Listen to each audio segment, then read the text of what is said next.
Hello, welcome to the House of the Spirit. Welcome home. This reading today is about getting the most important message from Spirit for you right now. So, pile number 1, we have Virgo, Leo, Gemini, and Taurus. Your card is Creation.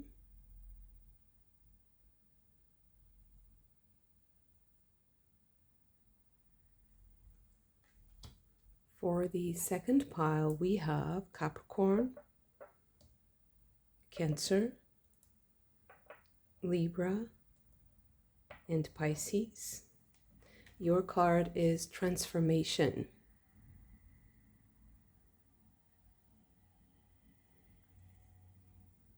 For the third pile, we have Aries, Scorpio, Sagittarius, and Aquarius. Your card is Impulsiveness.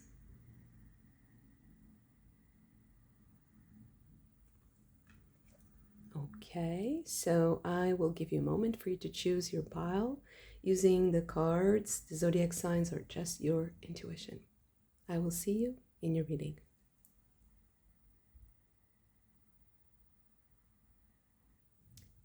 Pile number 1, your card is Creation. And somehow I thought that you might not be aware of this creation.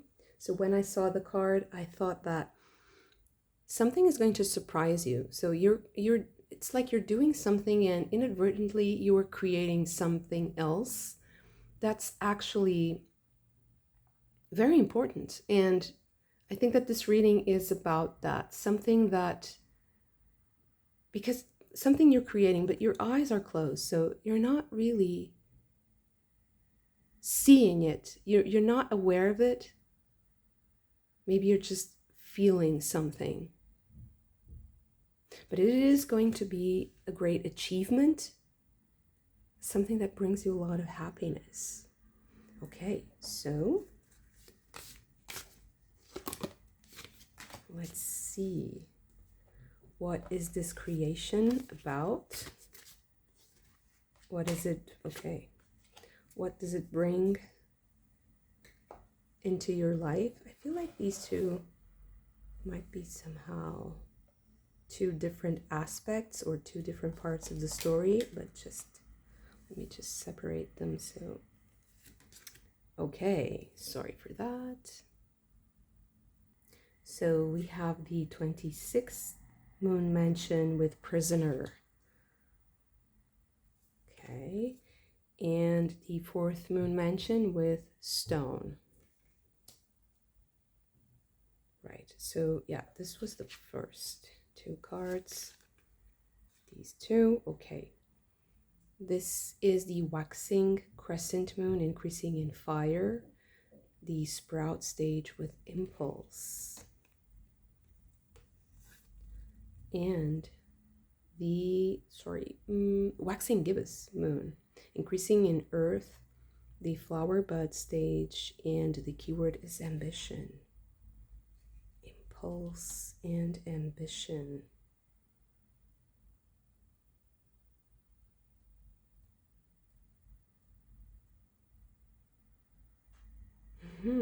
So being stuck in a box or just doing what you're used to doing, like the safe path. The stone is a lot about what is the consensus or what are your habits, what is accepted and structured in a way that is a bit rigid.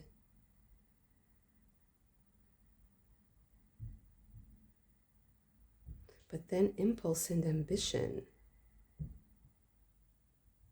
Creation that surprises you. There's this release of energy here. It gets you out of this box. And then we have the waxing gibbous moon, increasing in water, flower bud stage with passion. And interesting, the musician, The musician is a lot about improvising and experimentation, spontaneity, and also being lucky, like being in the moment and being lucky in the moment, like being at the right place at the right time, meeting the right person.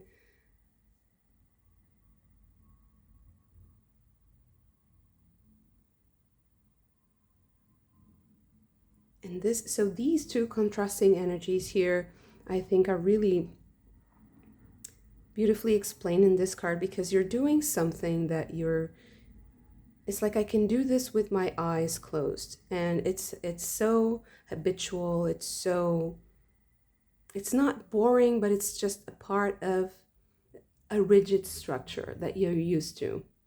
And somehow something else happens, like this, there's this moment of magic, this moment of synchronicity, maybe with someone, like you get in tune with someone, you allow.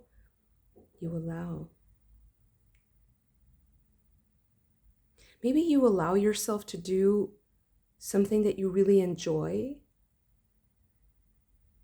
and something small, like a small moment, grows into something big. Ambition and passion. Where someone sees you do something and they're like, but you're really good at this. Why don't you try something else? Like, why don't you try this route? And you realize this person, like you have some kind of chemistry with this person spontaneously. And I'm not saying that this is something romantic, although it might be, because you have passion here. So either you're like at work, or you're doing something that has nothing to do with romance, and then suddenly this spark ignites and you realize that you're in tune with someone else. You're listening to the same music, and something happens, like you're not thinking about it. Something magical happens. I do think that this is about a person. But let's get you some more information about this situation. Okay. A journey. Okay, so maybe you're traveling together. His thoughts. Prison. And you have prisoner here.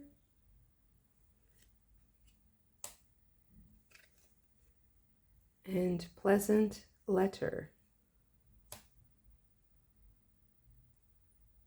So maybe you met someone and it seemed like you were kind of stuck together. Maybe you're like stuck on a plane, or stuck, in a meeting, or in a context that has nothing to do with romance or with creativity, specifically your personal creativity. It's more like you're a part of something big, like an institution, a building, like a company or some kind of structure like that.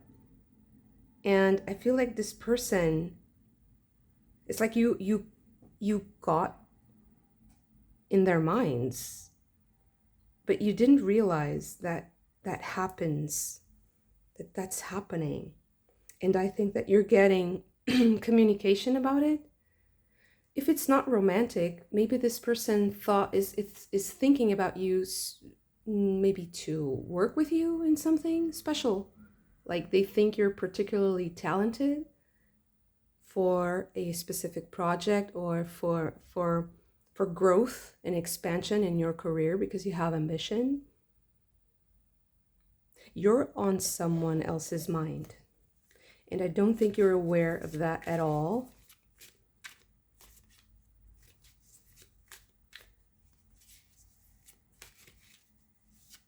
Or maybe you're both releasing yourselves from convention to meet again, or to meet each other in a different way. That's also possible here. There's a lot of creativity after being stuck in very rigid, very, it's like an institution, a company, like it has rules. You can't like dress any way you want, or you can't behave in specific ways. You have to follow codes, to follow the written letter. So contracts, there's codes, there are rules. And I feel like you meet someone special in this context. It can also be like inside a plane, or in a bus. You know, there's some kind of conventionality in the way that this creation emerges. Okay, I think that's enough. Bluff. Jupiter in Gemini. And now I was thinking that this card and this card came out together. Maybe I should put it like this. I think that this reading needs me to do something different.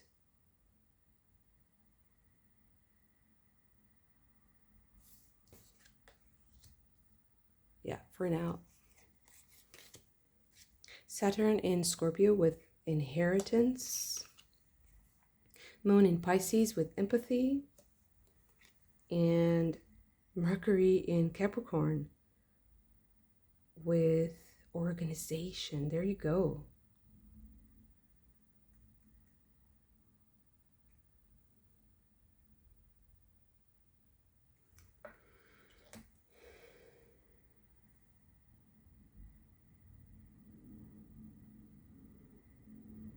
So yeah, what was happening in the moment that you met has nothing to do with what's going to happen next. So maybe this also might have something to do with you changing jobs, or moving, traveling. Things move. It's like things move. You also move, maybe. Your body moves. There's like movement of stuff. That's what I'm seeing. It doesn't need to be like a huge move, like your whole life is uprooted or something like that. I don't think that that's necessary. Someone is thinking about you for a specific objective. And I think that you will be very happy when you receive those news.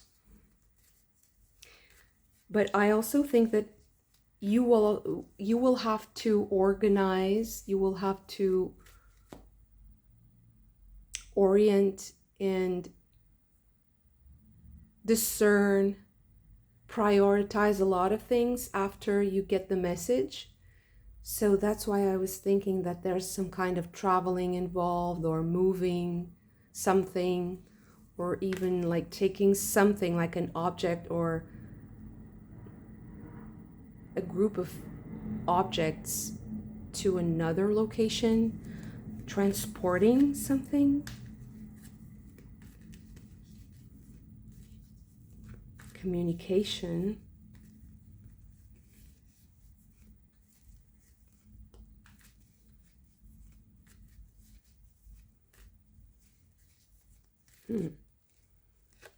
So, sorry, 7 of Cups,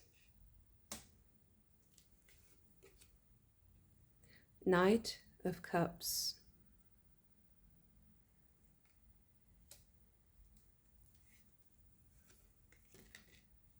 Five of Cups,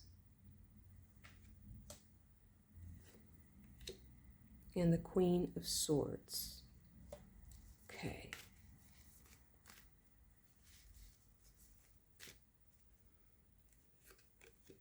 the Moon, and the Eight of Cups.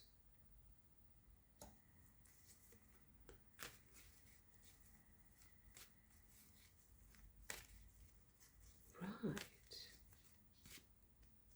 Okay, let me get all the cards out because now I'm a bit, this is like the, either this is another layer or this is the another aspect of what is happening here, or this is just, it seems to me like there's something like an underlying, something below.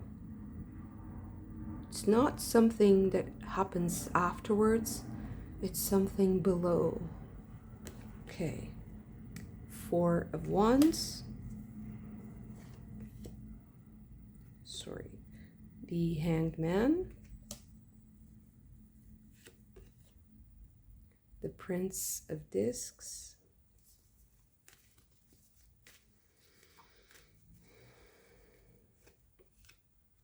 The World.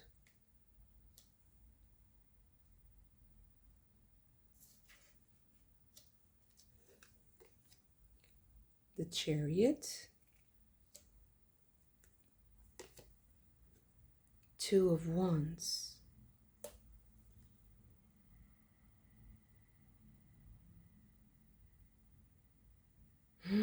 I just want to clarify the Moon and the Eight of Cups here.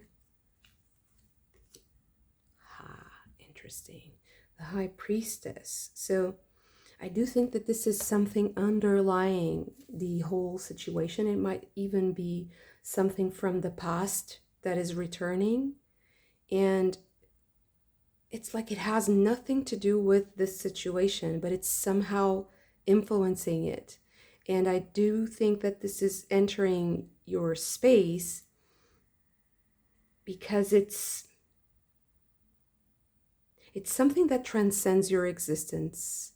I feel like it might be something from past life or from an ancestor or from someone with whom you've connected deeply.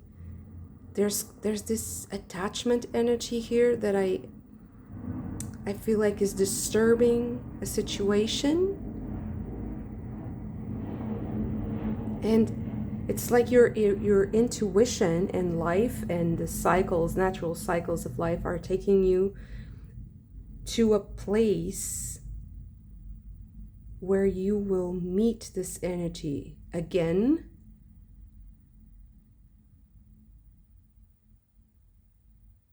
It's not new. It seems very familiar. Maybe it's a sign. You'll get a sign. In meditation, in if you're suddenly sad about something and you're not, it's like unexplained. You just start crying, or you begin to feel very emotional about something, and you're completely oblivious to the motives, to what is happening to me. Like I feel so heavy or so sad, or I keep having these thoughts. I feel like it's a sign, but it's not something specifically negative, but it's warning you about a situation. And I feel like it's demanding closure. Something demands closure and demands that you take responsibility and take charge of the situation.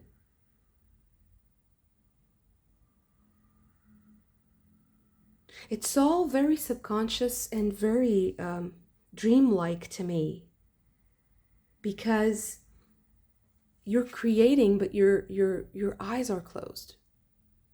So it's it feels like a more subconscious way of creating something. If this has something to do with art, I feel like you're going to get in a flow that's really powerful. And when you do that, it's very important that you understand the forces that you're working with and the emotions that you're working with, because I feel like there can be some kind of backlash. Like for instance, this is just a very silly example, a very small one. If you're writing a piece of music and you suddenly sense that it becomes very sad, very heavy, and even like if you're writing the lyrics turn suddenly really strong, with very heavy emotions, very dense energy, very, it possibly can be dark. I would invite you to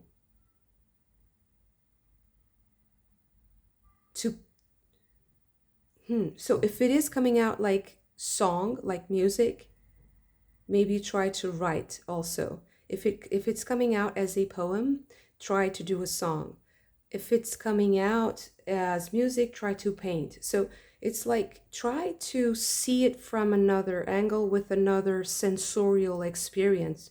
Dance, I don't know, any sort of expression that can give you another angle, because I do feel like it's a very opaque. And the fact that it's very strange, very difficult to access, is making it darker than it is really. And there's a story that should prompt you to action. There's a story related to these dark, heavy thoughts or heavy feelings that should prompt you to action. It shouldn't be, you shouldn't surrender completely to it. That's how I was trying. Yeah, exactly. So don't surrender completely to that flow, because a part of it is supposed to take you where, the passion is leading you, but there's another aspect of it that wants to bring you down. It wants to take away your confidence. And this is just like entities or energies. So I feel like if I would work with this in a positive way, so that I am uplifted and I am energized by what I'm doing, instead of just being very gloom and doom or lethargic after I'm creating, I would try to go at it from another angle. So if I can't really get up, put it in an upward movement with music, I would try it with painting. If I can't do it with painting, I would try with writing, and so on and so forth, or other types of things that I might not be saying all the ways that you could work with this. And this is such a different aspect of what I was seeing here, because before I was talking about a person, I was talking about a possible meeting, like you being on someone else's mind. And now I realize that maybe you're on on someone's mind, but that person might not be in this dimension. They might not be a part of your physical life, but they're a part of your spiritual life, and they're a part of your spiritual ancestry or lineage. They are in contact with your soul, and it feels like something very strong bond. But there's also some kind of release needed here.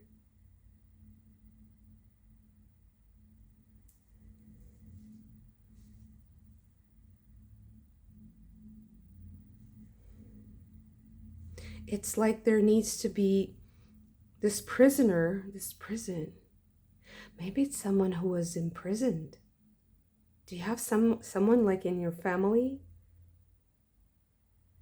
So, okay. It might be someone in your family too, like in this material, in this lifetime, in this material dimension, that is imprisoned. Someone who is apart from your physical experience but still influencing your life.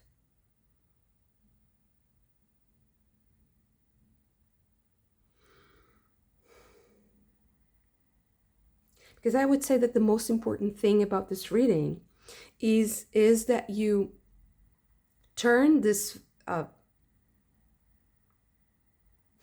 heavy energy, confusion, that you turn the darkness into uplifting and action orienting, like I can do this, I can overcome, I can move on from something that you're not a part of anymore, that you don't want in your life anymore. Someone, it might be a person, because you have the universe and the Four of Wands here, conclusion, and the universe. So this closure, this something is ending, and it's like you have to power through. You have to have the courage, the energy, and the drive, the motivation to do your own thing. But this energy here is very heavy. It's heavy to carry this into this. So there has to be there has to be a resolution. So it's like if you're composing a piece of music, if it goes down, it needs to have a resolution. It needs to come to, so if it is a story, it would be like a happy ending somehow. It doesn't need to be absolutely perfect, but it needs to be empowering. It needs to be uplifting and empowering.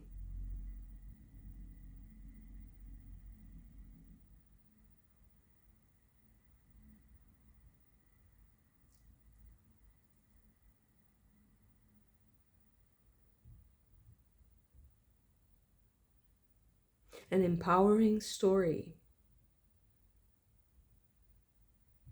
But it's also about redemption.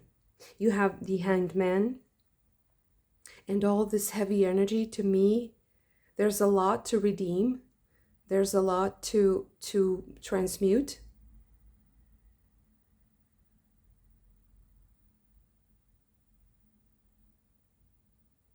So one thing that, because of that, one thing that you can't let go of, and that you can't let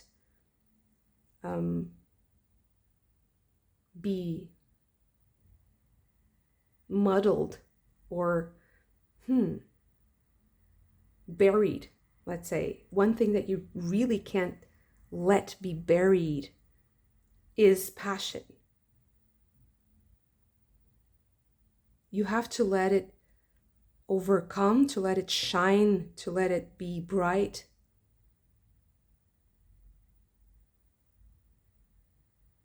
In your being. But I think that requires you to make some bold decisions that might be a little bit unconventional, because you're breaking free from convention here. It doesn't mean that you're suddenly without any structure, because the World card, one of the things that I personally experience with the World card is also structure. So it's the restructuring. So a structure is ended, and now it's a new one is coming. A new one is being built. And you need to make choices, you need to be empowered, you need to be in charge, let's say, of the situation. You need to feel like that, and that comes with passion. Maybe it also comes with like visions of the future, having an objective, having something to fight for or to strive for, and focusing on that, having the path, having your path, focusing on your path, on your choices. So whatever they may be, not hesitating too much, like, oh, I can make the wrong choice. What if I make the wrong choice? You have to make it right. You have to make it right. You can course correct whenever you feel like you make a mistake. Your choices are very important. So they might be small or they might be big. I feel like they're all important right now because you're about to build, or you are now building something completely new. A part of it is still unconscious. A part of it is still something that you're not aware of. I know that this reading might be very confusing to some of you, but it was a something that built up, and suddenly I did realize that this was a lot about the unseen world here, and so it changed the whole way I was seeing this reading. So it also is about you taking control in a way, or taking ownership of the entities or the emotions, the energy, the energies around you, being very discerning about what you let influence your decisions and what you push away.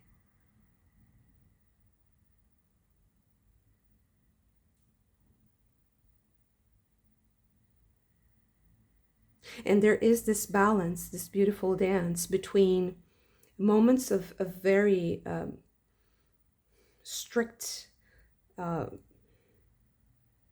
do I say this? Like very structured decisions, very like communicating with a company or communicating with the people, like machine-like. There's something quite machine-like in a way, like being very strict, like being bound to rules or codes, and balancing that with this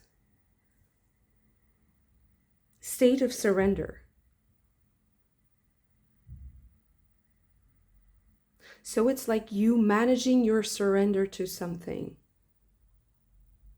That's why I was talking about this artistic aspect also, this creative aspect with the moon and the high priestess here, but always with this warning here that always control the ascent, always come back up.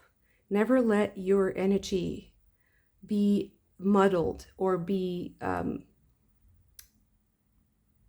below this like red line. I feel like you have to establish a boundary. Like there's a red line that you draw, and if you feel like you're getting very tired, like you're getting sad, melancholic, you draw that red line and you say, okay, stop here, let's go back to this safe zone, because you can't surrender to that. You have to surrender to the right things and to be disciplined. Yeah, discipline was the word. To discipline creation, to be disciplined in the way you create, so that you don't surrender to dark moments, let's say. Okay. Thank you so much for this. If you also enjoyed it, don't forget to hit the like button and subscribe to the channel if you haven't already. I hope to see you again very soon. Bye. Pile number 2, your card is transformation. And this is a bit like the magician card. So there's some kind of alchemy, some kind of transmutation happening in your life too. But I wonder, well, I chose this deck and you do have butterflies here. So metamorphosis, what is transforming in your life? Or how? Okay, let's get you a rune. Beautiful, the Berkana. Berkana rune is about motherhood, rebirth, creation, marriage. In the cauldron. It's like the cauldron, the womb is transforming.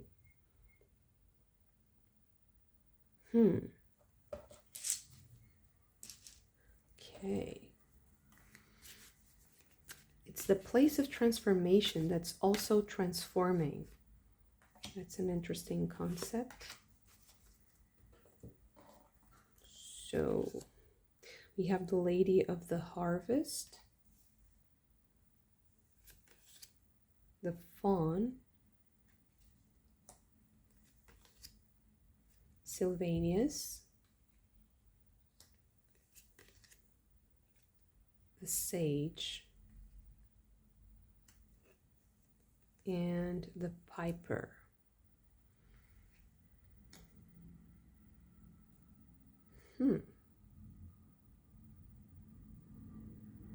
I feel like you're convincing someone of something.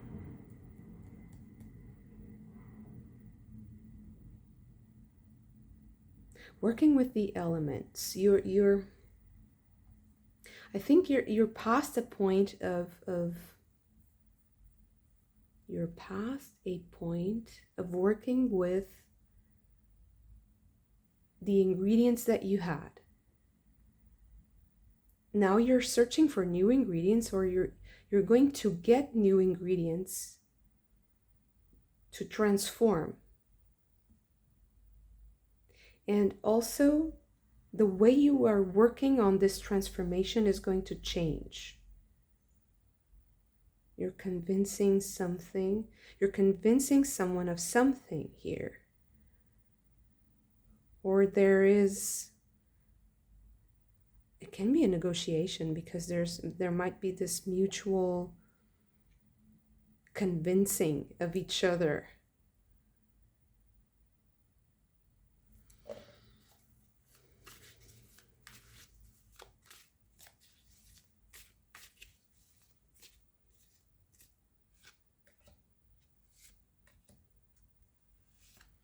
I also feel like someone is going to be very direct with you,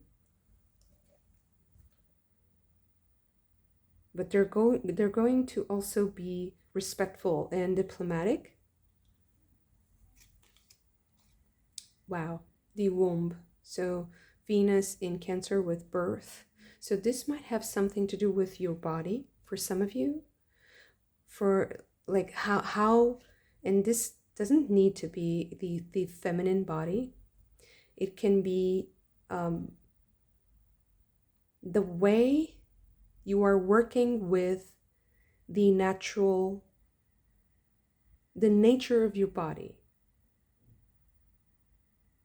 and how the elements, how you operate with the elements of your body.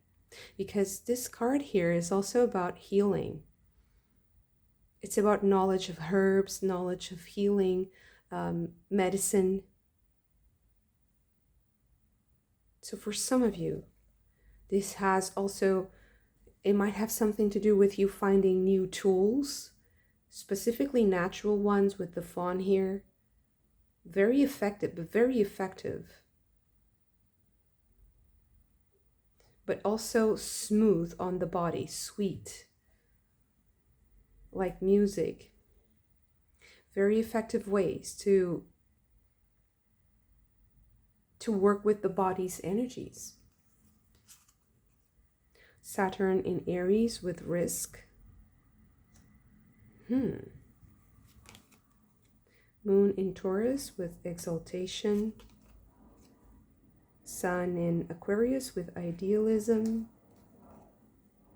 And Mercury in Libra with influence. I don't know.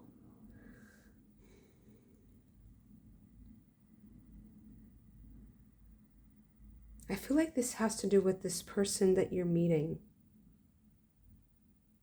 Someone who might embody the energy of a wise person. It doesn't need to be like an older person, but it can be someone who is more experienced in a certain area.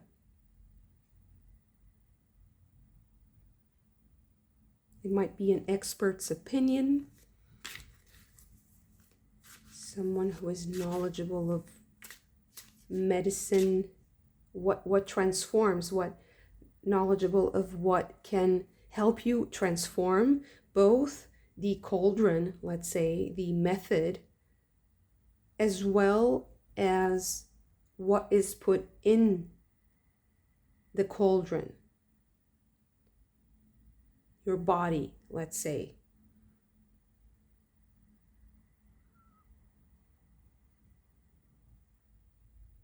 Now the risk card here, I'm not sure what it means because I'm so much more focused on the key here.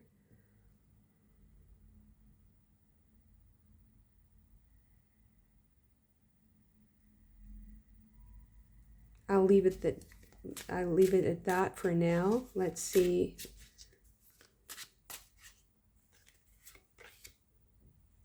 Herne the Hunter, or Hearn the Hunter. Not sure how you pronounce that. Very similar energy to the Sage here. This is the Chariot card though, but this deck is very different from all other decks, so each one of the cards has a completely different energy from the conventional tarot. Ace of Scrolls and the key. The keys again.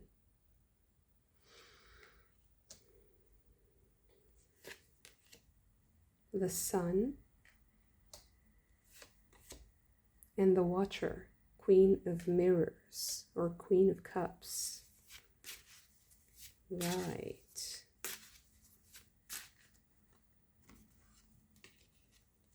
The High Priestess or Sorceress. This is Morgan Le Fay.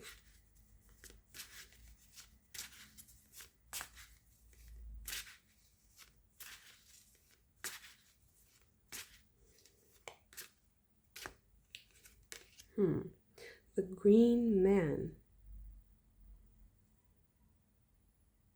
And the Sage character here is very similar to the Green Man energy.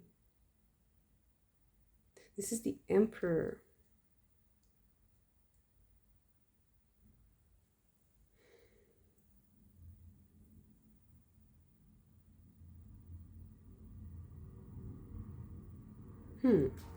So it seems like you're finding, or someone is giving you the keys to something. Like you're cracking a code.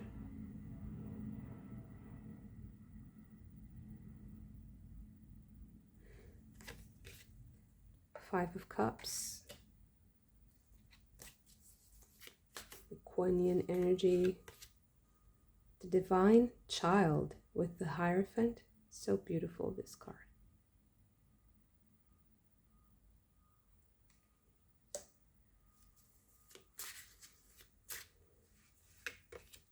The Lovers.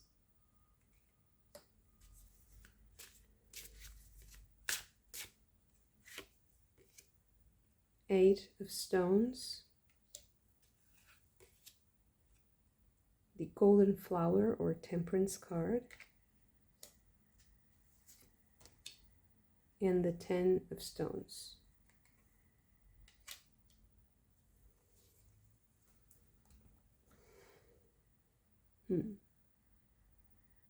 So right now there are many aspects to this reading. So one of them is related to nature, natural magic. Another one is related to a specific person in your life and the keys that they hold to something else. Maybe it's a meeting, it's a conversation. It gives you keys that open you doors, other opportunities that might be coming.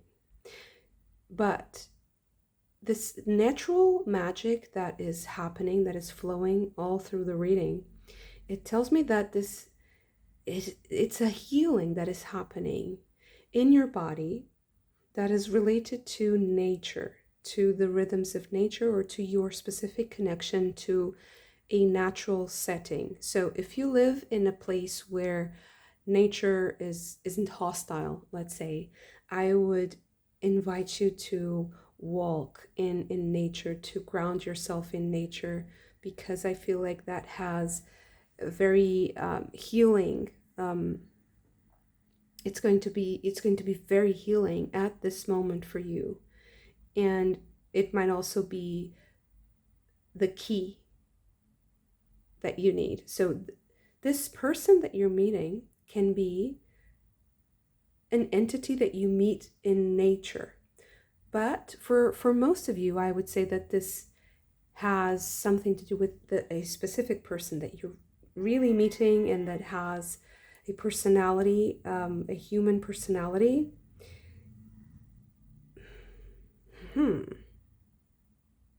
I would say that you share some kind of objective, or that you are going to discover that you share the same objectives with someone. Maybe it's unexpected. Maybe you think that you are not going to get something from this person, but actually you get something else that's really important, that's really useful. I think that they will surprise you. This person is surprisingly in tune with you.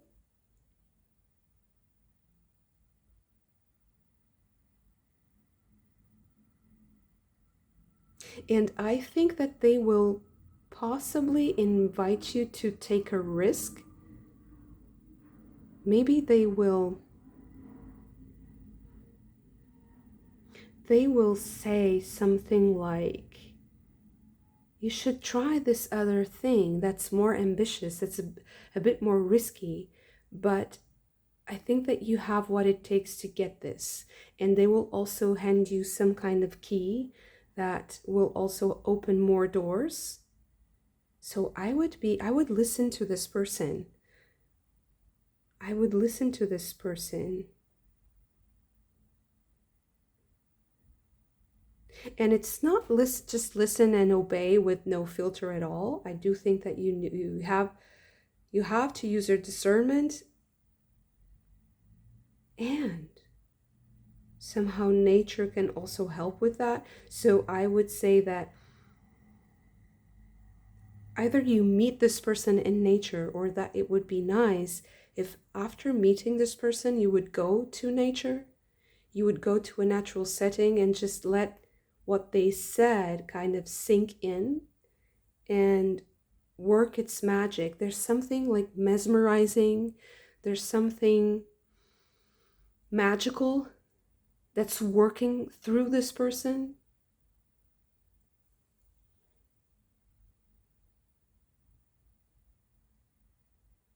And I think that you have to give them an opportunity.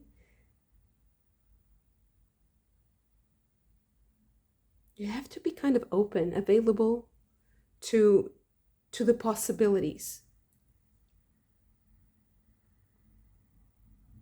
But also to always balance that with the natural magic, so with the elements around you and with the things that you have, let's say the medicinal herbs, the materials, the ingredients that you have to put in the mix. And this is a metaphor, but it can also be that you are taking care of something related to your health, and that this is resonating in those terms. But I feel like if it's just about a creation, that you're beginning something with the Berkana rune, there's something about your creativity, you're birthing something, you are the creator, and you're meeting someone very important, someone that will play an important role in your creation.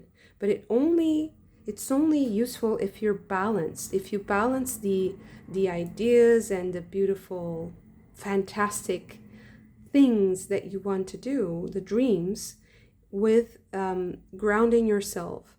And I feel like nature is going to help with that a lot, because it's like you have to work on it. You have to put things in that cauldron.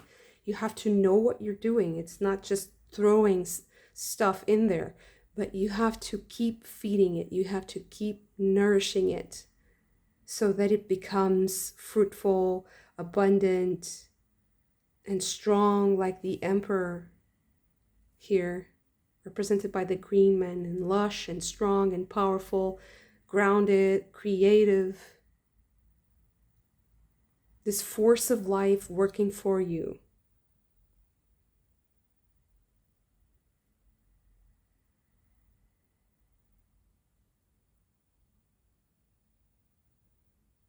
So if you like going to natural settings, if you can go to a non-hostile, let's say, um, natural setting where you feel very safe and it's comfortable, so it's not freezing or very hot or very uncomfortable.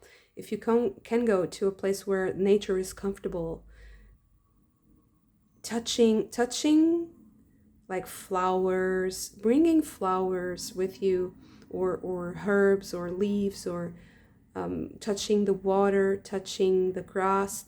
There's something about that sensorial experience. So if you can not just be like full of clothing and I don't know, or just very apart from the elements themselves, because there's a very sensorial thing here too with the perkana and the transformation.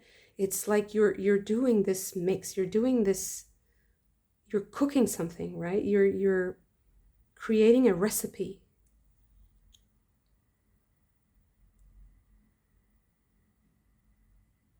There are a lot of cauldrons in your reading, being the main theme here.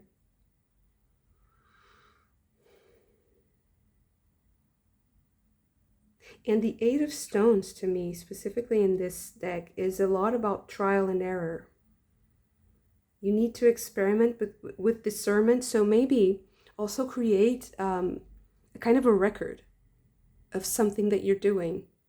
So if it's something health related, create a record of like the recipes that you do, the things that you eat, the medicine that you take, the hours when you're taking care of something. That's really important, the rhythms, so that you adjust accordingly and that you see patterns, because sometimes we're just going from one moment to another. We can't see the pattern unless it's really, laid out in front of us. And scheduling and lists, and sometimes that writing what you're doing, all the steps, is the best way to achieve that view that's more detached, it's more rational, it's more careful too. Taking care of these things, taking care of the ingredients in your life, all the ingredients in your life, or the specific ingredients that you put in the cauldron. So this specific creation, this specific objective. I feel like this person can also help you with that. But you have to discern. There's something about what they say and what they give you that requires discernment and grounding. I would advise you to go immediately ground yourself after you meet, or after you get this information, after you get some kind of feedback on something. Oh, sorry. Okay, this card, oh, these cards just fell, so I think that I'm going to use them too. Work, occupation. This is outside. Work outside. Be outside. High honors. Wow. And a little child. Interesting.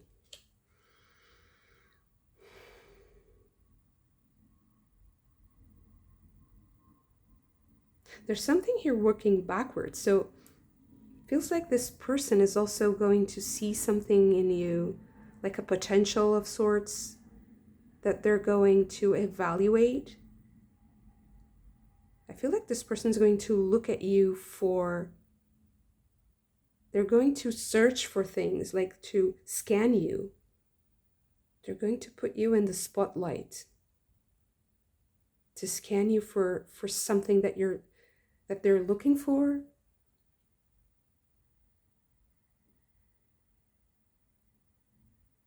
And to me, a little child here and you have the Hierophant too.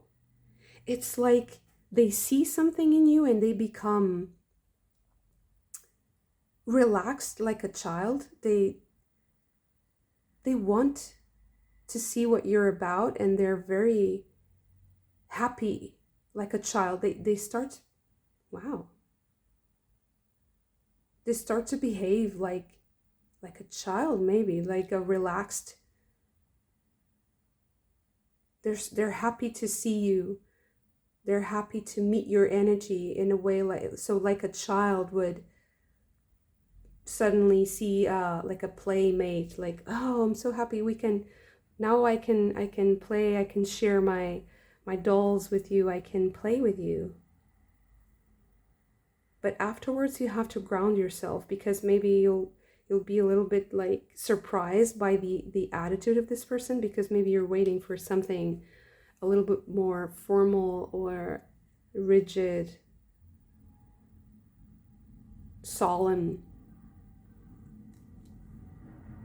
But I feel like this is a process. So the solemn process is just a way to put you in a spotlight, so that they can see the characteristics that they're looking for, and afterwards they relax.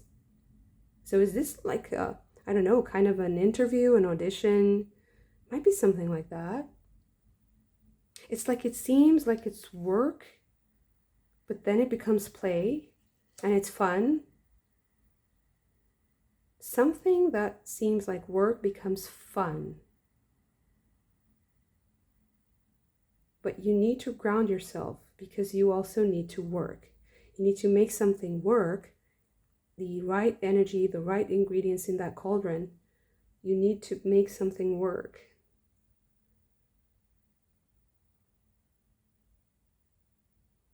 But this will surprise you.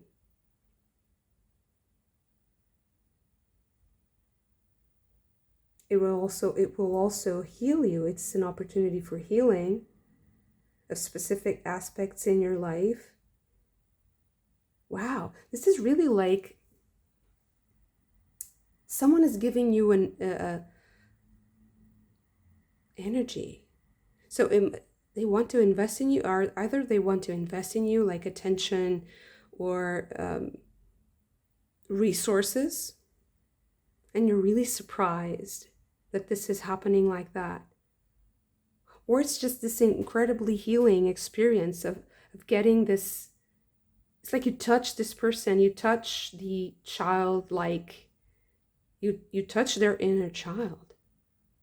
So you touch maybe your inner child also touches this person's inner child. It's an innocent meeting. It's an innocent encounter of pure energy, natural magic. It can be romantic, but not necessarily. I feel like this person is going to be like happy to meet you and happy to give you what you need, or actually it's what both of you need. It's like you're working together, you're playing. It's fun.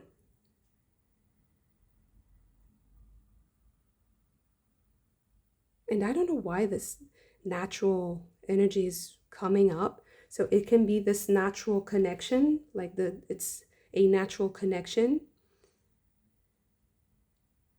Maybe you know each other already. Like it's like there's this familiarity. And you're like, oh, I haven't seen you for years. Like we were just children. Something like that. Something really funny like that. Or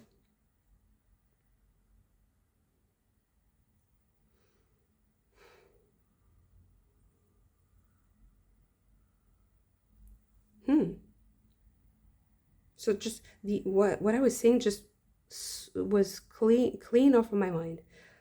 I was talking about natural. Okay. So, sorry. So maybe you work in something related to nature or the outside, and you both share that interest. So that's why I'm feeling this really. I'm almost like smelling herbs. So I'm not sure if this has something to do with cooking or with the creation of something that smells really nice. So with herbs, or working with medicinal herbs, working in a natural setting, in a place where the air smells like herbs, like fresh herbs and greenery. Something like that, something like lush vegetation, or even if it's not lush, like there's this specific smell of the flowers or the vegetation around you. I don't know why I'm getting this very vivid sensorial experience right now. So I don't know if it's the place where you meet. I don't know if it's the common interest that you have. So you're working on something that is related to a specific place in nature, to a specific landscape, or you're just related, you're both professional. Your professional career has something to do with nature, agriculture, I don't know, ecosystems, specific smells, specific natural smells, scents. Maybe it's the environment. Or this is all just illustrating the natural connection, the natural magic that is happening, so that this creation emerges strong and rooted and grounded, and it's also very stable. So it's something that will continue in time.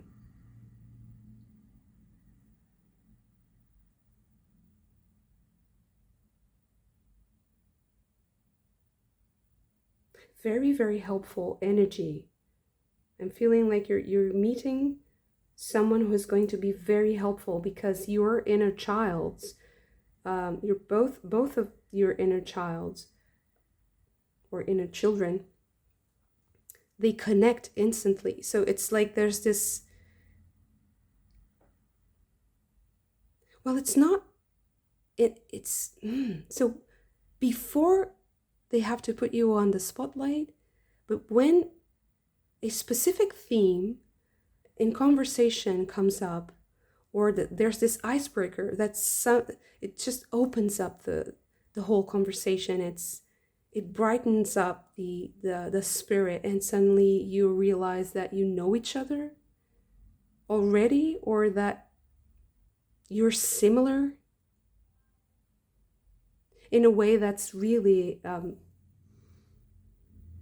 it's very irrational. So that's why it becomes play. It becomes child's play, and it becomes completely relaxed, a relaxed environment. Very positive connection. And I think that this reading comes to you so that you're open to that, so that you are not like very tense in this situation, because you're being put on the spotlight. But that's also because people respect something special about you. Like they see something bright in your energy, and you're getting the keys to something else because of that. So take the opportunity to relax with this person, to play, to open up, if you feel like this is resonating. So when this is happening, if this resonates, experiment a little bit, because it will open up the conversation and it will create this pure connection that's also offering a lot of stability and possibilities in your life for the future too. Beautiful. Thank you so much for this. If you also enjoyed it, don't forget to hit the like button and subscribe to the channel if you haven't already. I hope to see you again very soon. Bye. Pile number 3, your card is impulsiveness. And this is about diving into something but that's immature, that's not yet ready. Something that's not yet ready. Okay. Let's start with the, whoa, that's impulsiveness. Incredible. So we have the first card that just jumped, the 7th moon mansion with the visitor. This is like an interesting conversation with someone you meet. like a great connection, a good connection, positive one. Let's also get a rune before we get the rest of the cards. Not rune, sorry, then oem. Oh, so interesting. This is more. And this is the connection with the oceans. Also maternal connections and traveling. Okay. So all the cards fell out actually, so it wasn't just that one. But this one specifically turned, flipped. So very sudden. A dual 21st moon mansion.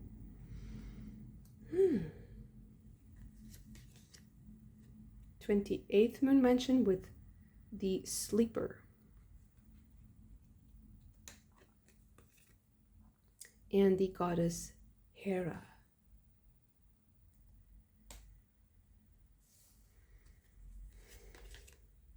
Full moon in fire, flower stage with recognition. And the new moon in air, dormant stage with revision. From full moon to new moon.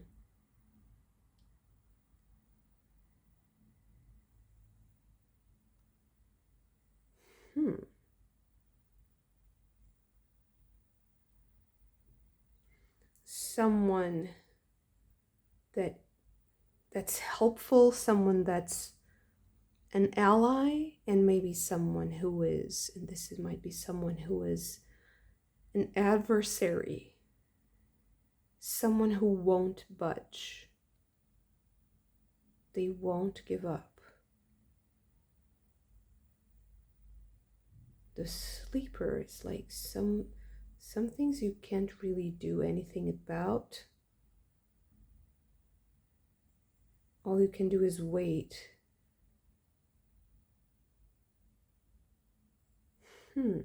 So there might be a situation that might require your attention, but not your action. It's like it's better if you don't do anything. Or maybe you have to reassess before you decide anything.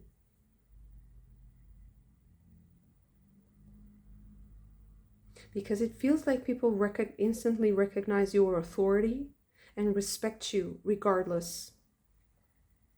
I don't think that you need to get in this fight. Jupiter and Gemini with bluff. Moon and Scorpio with power. Jupiter in Pisces with seduction. And finally, we have the moon in Sagittarius with optimism. Yeah, it feels to me like someone might want you to... it's like they might be baiting you into getting into a fight, but it's better if you don't. Because they might be bluffing. And you might also be questioning yourself like, wow, was I wrong in this? Did something escape me? Like, should I go back and try to, correct something? But I feel like that's a bit of gaslighting. I feel like you have a powerful position here and that you should stick to it, while also accepting the imperfection of the situation, because Hera is also about that. Like, I accept that some things don't go my way. But you stay in a powerful position. You don't give up your power just because you don't get your way in every single situation. You actually retain your position of power and respect because you are able to accept the imperfections.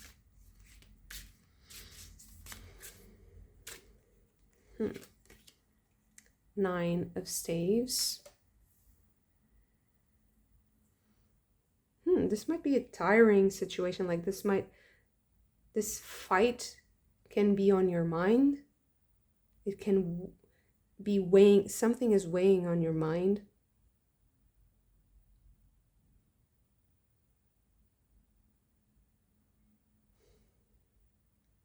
You might decide to travel somewhere because of it.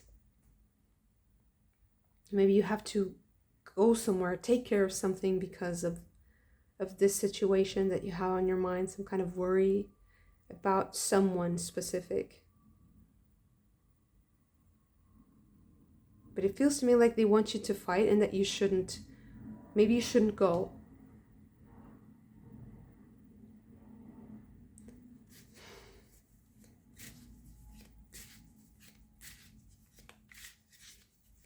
You should wait. You should reassess. Okay. Tradition with Juno. And these two cards together. Seven of Pentacles and the King of Cups.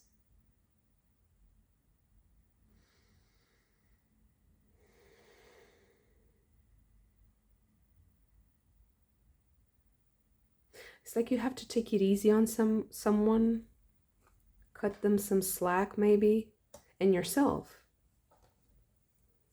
Maybe things aren't working out because of there's a lot of emotional,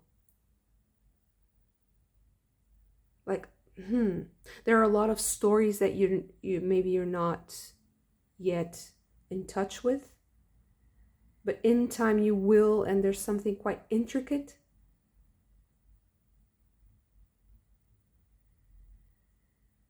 There's something quite intricate about this, complex. So I don't think that you, like having this very strict, like black and white, clear-cut thinking is going to help in this situation.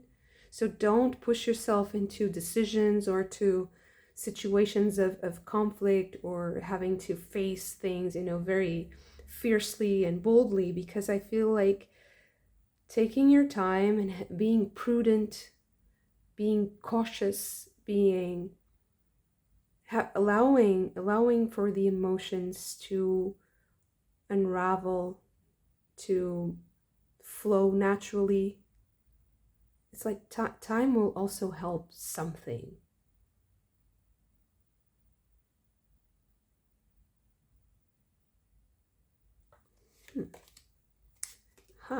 You have Sacrifice with Kuan Yin. This is the Hanged Man of this deck.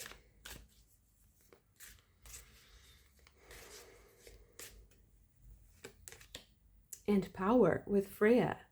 Wow, that's really very contrasting energies. So I do feel like you surrendering to some kind of situation might feel like a bit of a sacrifice, but you're actually getting your power back, or getting into a position of power that allows you to stabilize the situation. So that's the whole story of not getting involved in a conflict. Don't, maybe it's best to surrender a bit of your position so that you are able to stand your ground in the more holistic, let's say, bird's eye view of the situation. It becomes much more powerful, attractive, and beneficial for everyone. And I do feel like the conflict is just bait. It's like rage bait. King of Swords. Someone might be rage baiting you. Queen of Pentacles. These two. Queen of Staves and Balance with Yemana or Yemanja.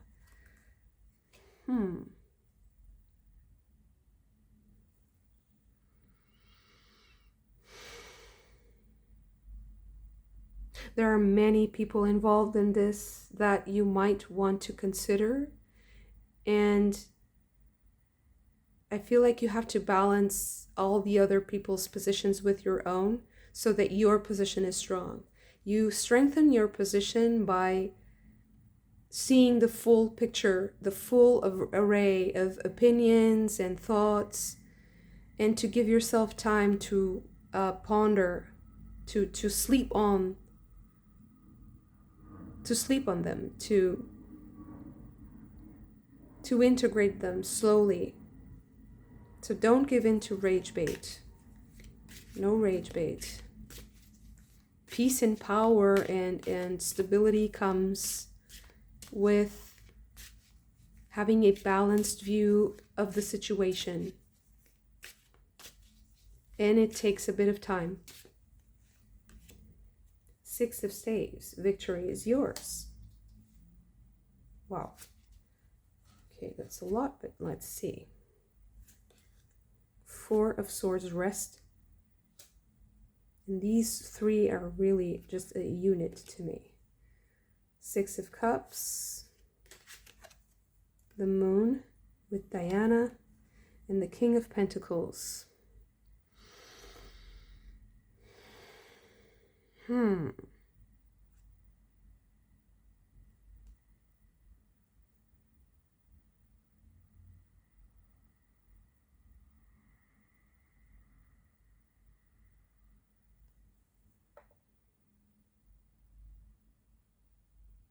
You know, this is really giving me that feeling of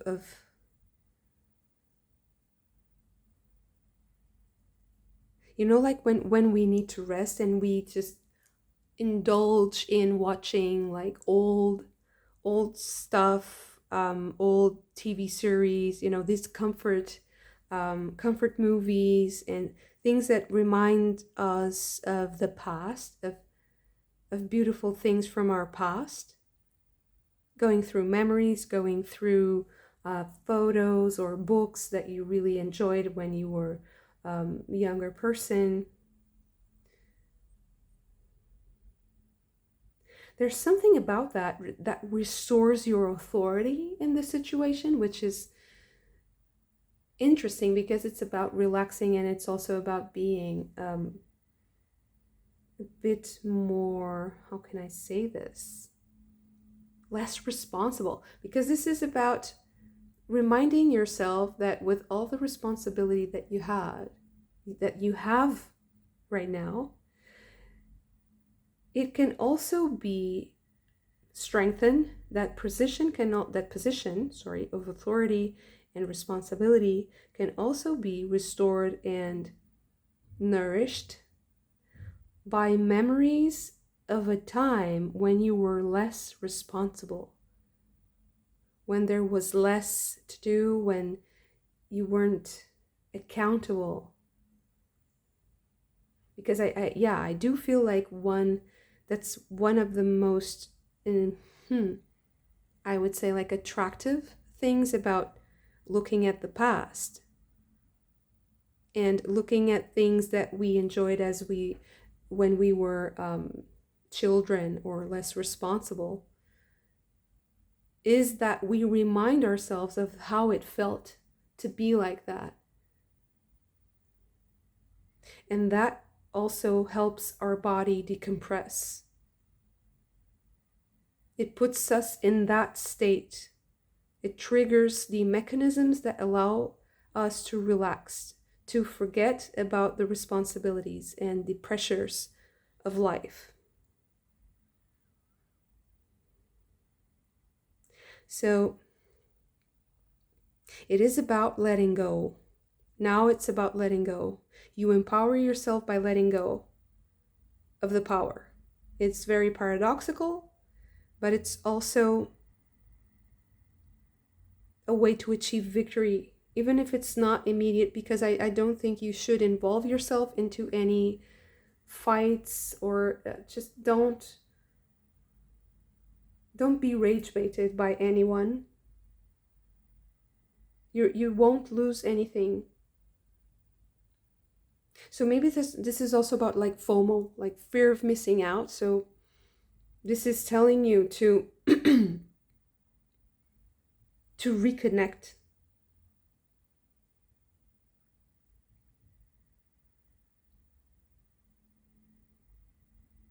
to reconnect with this relaxing state of being,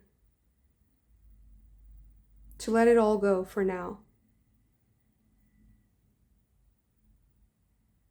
so that you're not like alarmed or nothing drains you, nothing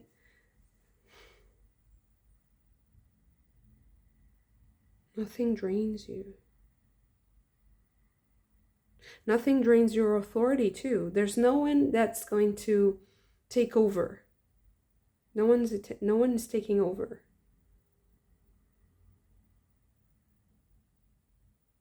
You overcome by surrendering parts of what you're doing so that you can relax a bit. That's how you get your power back. So I'm insisting on this getting power back because I do feel like maybe sometimes if you are in a position where you have to consider a lot of other people's opinions and other people's stuff, it might be very draining because you're like taking responsibility in part for what they are experiencing, because we are all connected, and sometimes it can be a little bit messed up for us because it ends up creating a lot of noise in our signal, and we need a little bit of distance to see, to discern again. And I think it might be one of those times where now if there is inaction on your part, it's the best action, because it is what clears the air and it allows you to see the whole picture. It allows you to put everything in its proper place, to organize your priorities. But that comes afterwards, before you get there to the responsibility role that you are now embodying. It feels like you need to be a bit out of the radar, below the radar, let's say.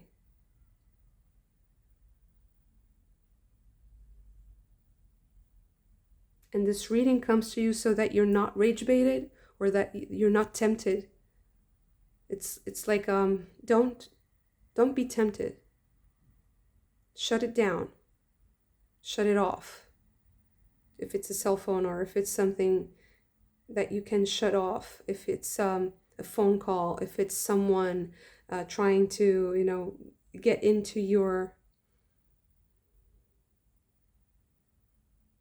energy field. It feels to me like you need to find yourself again, in a way, to find your boundaries again. There's a lot, it's very crowded. Your energy field is too crowded right now to be managed, in a way that is pleasant to you, then that is fruitful and productive. So take care of that first, and don't be rage baited. Okay, beautiful. Thank you so much for this. If you also enjoyed it, don't forget to hit the like button and subscribe to the channel if you haven't already. I hope to see you again very soon. Bye.